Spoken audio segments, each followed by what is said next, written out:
Jake, after the break and 4 wins on a bounce, that feels like a big win tonight against Warrington, a side that we've struggled with in recent years. Yeah, massive win.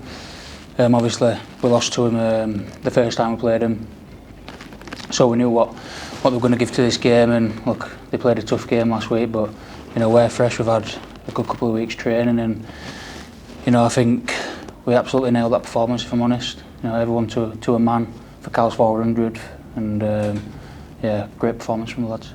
It was a narrow lead at half time. You got that penalty just on the hooter there to extend it a bit, but in terms of dominating position and quality possession, we maybe could have been further in front of the break.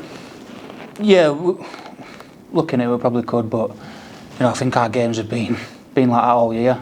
Going in at half time, nip and tuck, and then it's showing in the later periods of the game. If we stick to what we do, we can catch teams at back end, and I think that's where we've been a lot calmer, and we've learnt from previous games. I think early on we were trying to win it in the first half, and then we were putting ourselves on the back foot, and I think now we know if we just keep staying in it, we'll come through. How good is it to have someone like Cam Smith to come off the bench and a big impact? Got a couple of tries as well. Yeah, he's a great player, he's Cam. We've got a good balance, with the starters on the bench coming off, and everyone playing their role, but Cam come on and showed what we were about, and 2 meat pies for him, which he'll be happy about. But I'm glad he got over, because we needed that first try to kick on, and that's what he did. Great versatility in the squad as well. Brad spoke in his post-match press conference that he probably got it wrong last time out against Wakefield, moving you to fall back to allow you to concentrate in the house. Ash went there when Lockie came off towards the end there. Just shows that as a team how much we're evolving. Yeah, definitely, and that's down to all the coaches, Grixie, Langers, and all the staff, and the stuff that we work on in training as well. Sometimes it looks like we're just playing touch and pass out there, but we're practicing it nearly every day, and it's nice seeing it pay off. Riley Lum thought he got over for another one.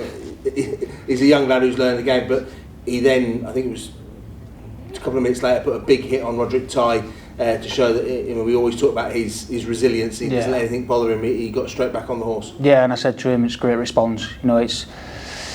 It's tough when stuff like that go against you, and he should have scored it, but I've been there myself as a young kid. You make mistakes, and he's still making them, and everyone is, and it's about how we respond, and we responded with 2 massive tackles to shut him down. So look, yeah, we wanted him to finish it, he didn't, but knowing Riley, he'll go away this week and he'll practice him and he'll nail it next one. Saints next up, and we got a win last time against them at Magic Weekend, but they're going to be a tough animal, particularly on their place. Yeah, well, ever since I've started this game, Saints has been a tough team to beat. So yeah, we know we're going to have to be on. It's not easy going over there, but I'm sure if we stick to our process, it should be a good game.